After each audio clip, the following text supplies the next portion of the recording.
this. And I'm like, the idea was good. I could so see many good movies. I could see them saying like, this is probably the best idea. Yeah, that was his own that he had. A lot of people touched on that in some of the discussions, like on Reddit. There was a whole bunch of stuff on Reddit about it.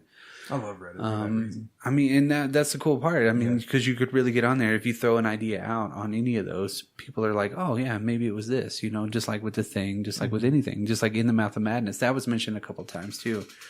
Not in the Apocalypse trilogy type of a deal, but just more in the whole, hey, you know, these movies were underrated for their time. Right.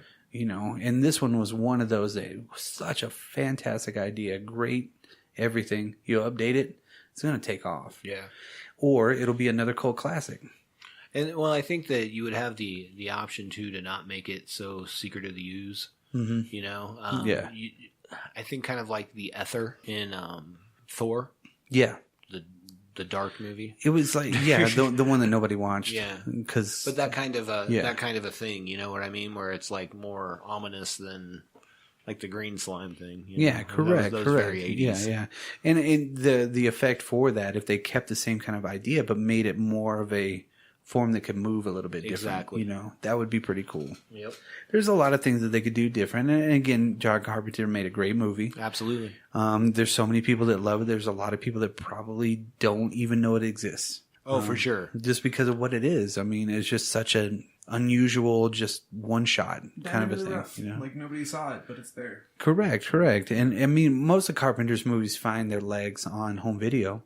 Right. Everything does that he does, which is a great thing because he, again, I would almost put him in the pantheon of he's the 80s director to me. He's the one that I remember the most out of the 80s. Everybody that grew up in that time period knows John Carpenter movies. Absolutely. Because they were either great or you didn't even know about them. Yep. But he made a shitload of them. Well, I mean, working outside of the studio system, you know, again, working with the live films. Right. And I guess that's not the right phrase to say because he was still at a studio. But still having a little bit more creative control. He had a fixed budget. He did what he could do. He Roger Corman that shit, but didn't like completely Roger Corman out on it. Yeah. He made it cool, you know. And working with the people that he worked with. I mean, most of those people, had done many other things, but he did bring together 3 people in that movie that he had worked with multiple times on different things. Right. Shit, it just made a cool movie. It wasn't the greatest, but it's still a fucking cool ass movie. Yeah, it was definitely a cool idea, and I think the more it's one of those movies, the more you reflect on it too. Mm-hmm. I could see anybody's first time looking at it being like, "Man, that kind of sucks." Well, it was fun. Yeah, I mean, it was just, I don't know, it's just an unusual thing. Not a lot of people know about it. I don't know how many people. Wait, did you fart? God, now everybody knows. All right, well, we're going to wrap it up. That was the second part of the Apocalypse Trilogy by John Carpenter. Good times. So the next one that we're going to get into, In the Mouth of Madness, that'll be for the next episode. Yes. Part 3 of the trilogy. Part 3. Also the nickname that hooker had in Vegas.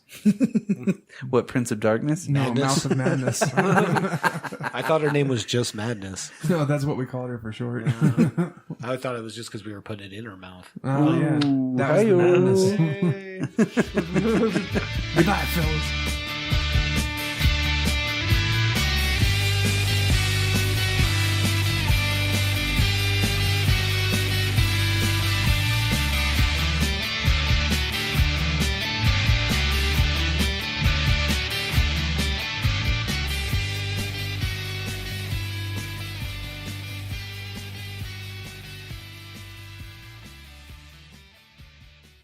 Maybe if Wang fucking did something.